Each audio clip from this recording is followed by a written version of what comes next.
Well, thank you, David, for that glowing introduction. I don't know, he didn't tell you I was actually raised on a dairy farm east of Edmonton, and my first job was driving a manure spreader, which some people said was excellent preparation for my later line of work. And, I want to add my words of welcome and thanks to each of you for taking the time. I know you're all busy people, and we hope we can make this a productive day. Our subject, as you know, is how to make Alberta's managed electricity market work better, especially for consumers. And we're going to get on to that in a moment. Just one other housekeeping thing. I should make clear that the views of our speakers are their own and don't necessarily represent those of the sponsors or the Manning Center. And the other way around, the speakers, by being here, don't necessarily endorse all the adventures that the Manning Center is involved in. So just clearing up the liability possibilities there. Anyway, my role for the next few minutes is to try to put this subject in context and to make a few suggestions on how we might best communicate on this complicated subject to the public. Because at the end of the day, whatever we do is we come up with the things that can be done to improve it. Eventually, it's got to be explained to a lot of other people. So I'm going to kind of touch on that a little bit, as will one of our panels later on. My interest in this subject goes back a long way to the days really when my father was Premier of Alberta, and the province chose a different path with respect to supplying electricity than almost any of the other provinces. This is typical of Alberta. Alberta often chooses a different path. And that path was one which relied on private sector companies plus provincial regulation to supply electricity rather than government-owned electric utilities, as is the case in most provinces. Albertans themselves, this goes back a long way, but in the 1948 provincial election and in the 4 years after that, this was a huge issue in this province. It culminated in an actual referendum where Albertans did choose in favor of the government staying out of the utility business and performing the regulatory role, but the electricity being generated by investor-owned companies. And we've been on that path virtually ever since. One of the distinguishing features of this approach, and this is a little bit of history, and say some of the older folks here will remember this, was the formation of the Electric Utility Planning Council, the EUPC, which estimated the future electricity demand, reserve capacity required, and then ranked the various generation options on the basis of cost. I was involved as a consultant during that time, and I negotiated one of the 5-year agreements among all the players, whereby they agreed, despite the fact competing at one level, that they'd ever operate the system as one integrated system.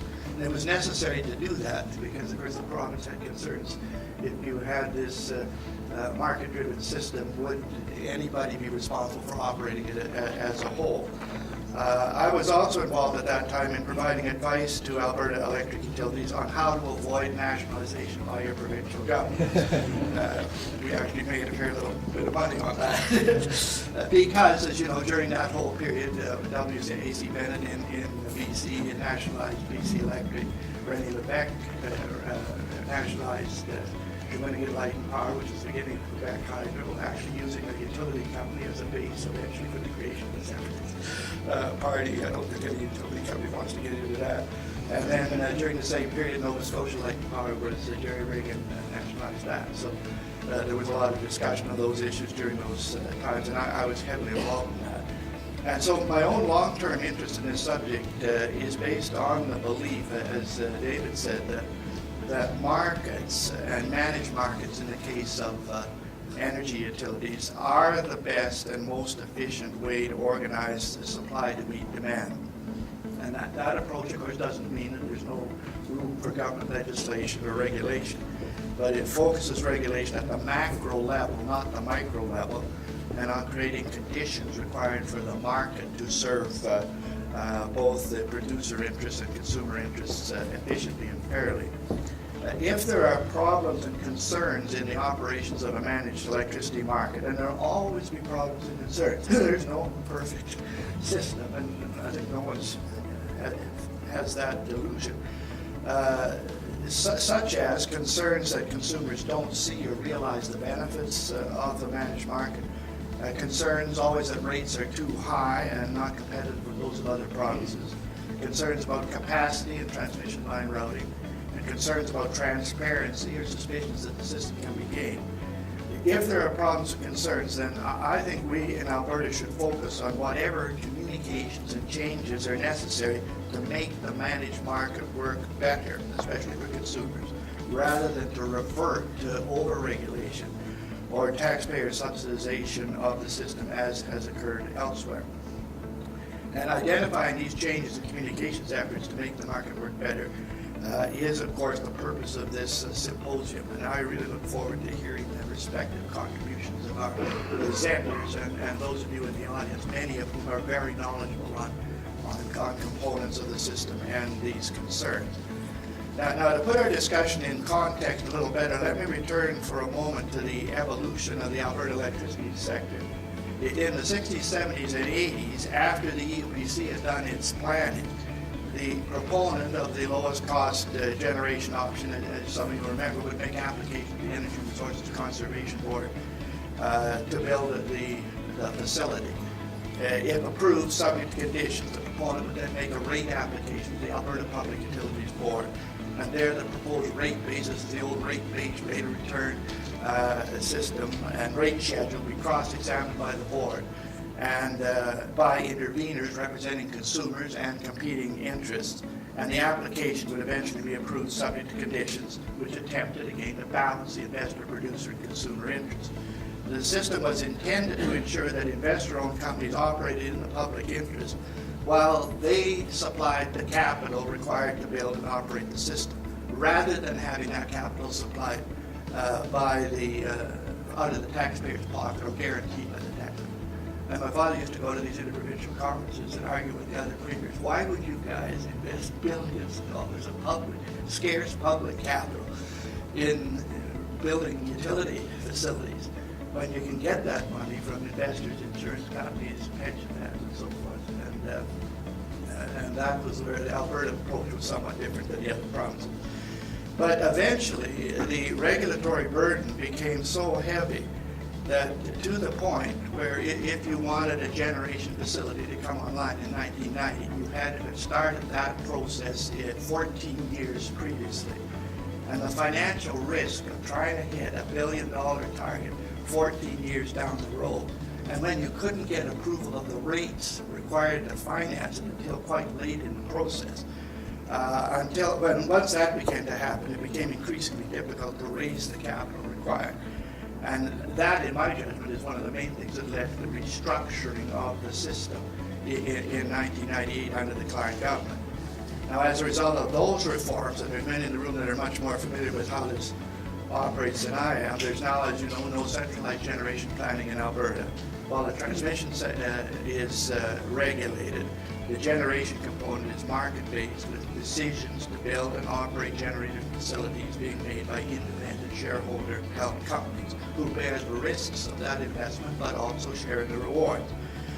Alberta electricity consumers have choice in managing prices, although many retail customers don't realize that or don't take advantage of that. Consumers can contract return power with the retailer of their choice, and industrials can adjust their usage in response to real-time pricing. And on the regulatory side, the management regulation in the public interest is provided by a combination of the activities of the Alberta Electric System Operator and the operator rules, the Utilities Consumer Advocate, Alberta Energy Regulator, and the Alberta Utilities Commission. It's significant that the current system was created partly in response to the need to attract increasing amounts of investment capital to meet Alberta's rapidly growing electricity demands. And this is still a priority need. When I was a young fellow getting into this, I went out to lunch with a senior utility executive who says, you think a utility is a company that generates power and delivers it to consumers.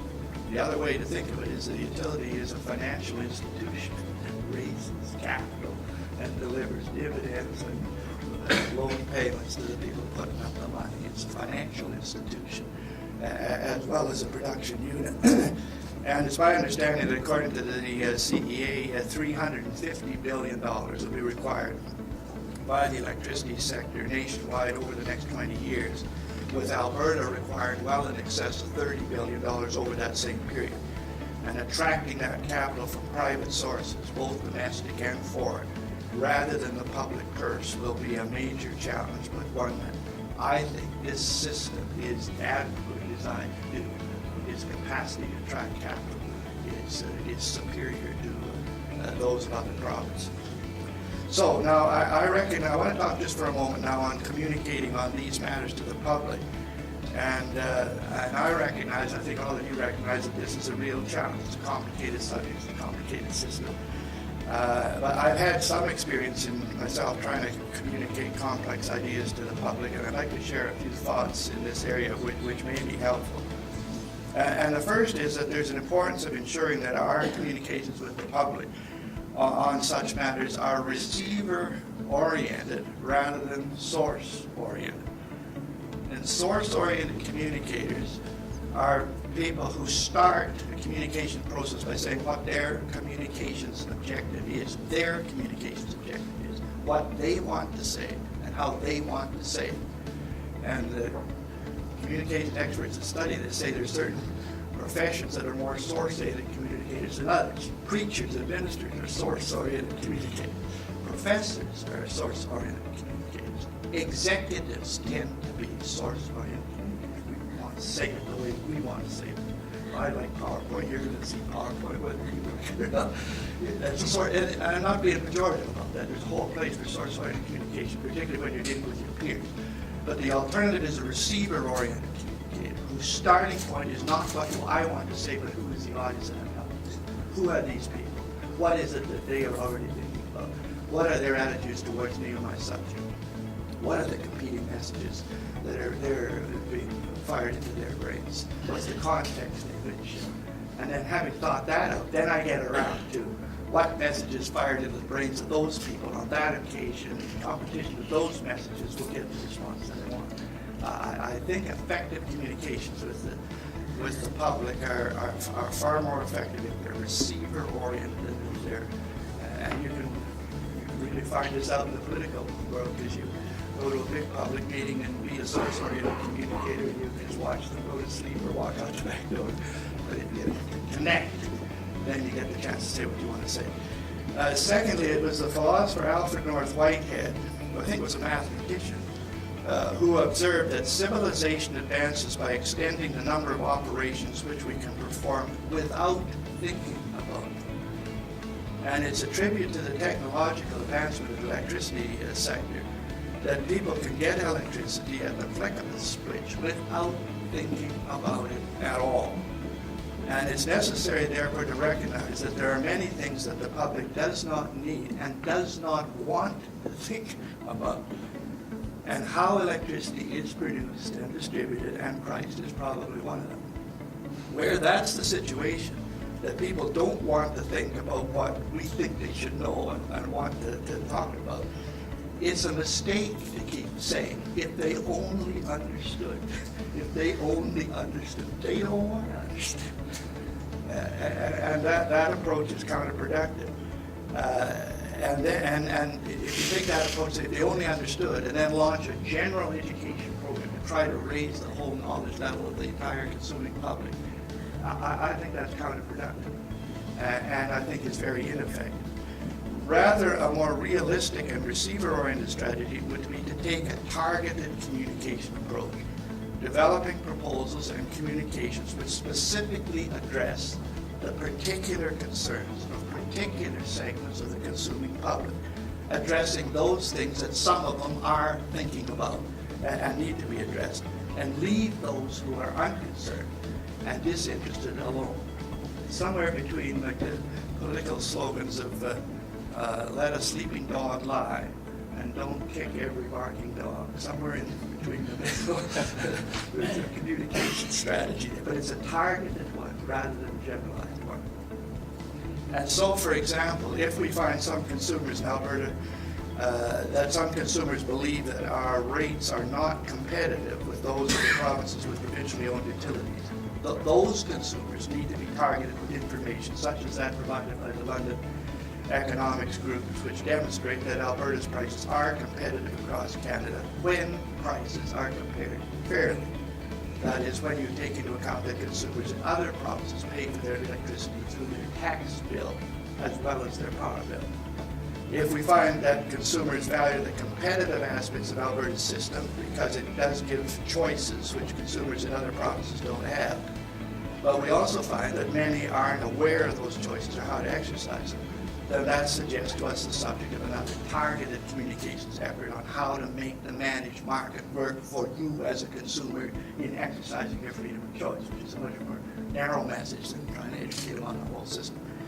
Yet we find that some consumers simply don't know about the extent to which the Alberta electricity market is managed and regulated. And there's been survey after survey that shows us that the public has no idea the extent to which the energy industry generally is regulated. But if that's the case, then it suggests the need for more targeted communications efforts, particularly by governments and regulators, to more fully explain their role in the system with respect to protecting consumer interests. You know, may notice then that all three of these illustrations involve making the market work better for consumers, not by substantially altering the system, but through strategic and targeted communications about the few elements of the system that people do have concerns about and are thinking about. And that is not to say that the system itself cannot be improved in other ways.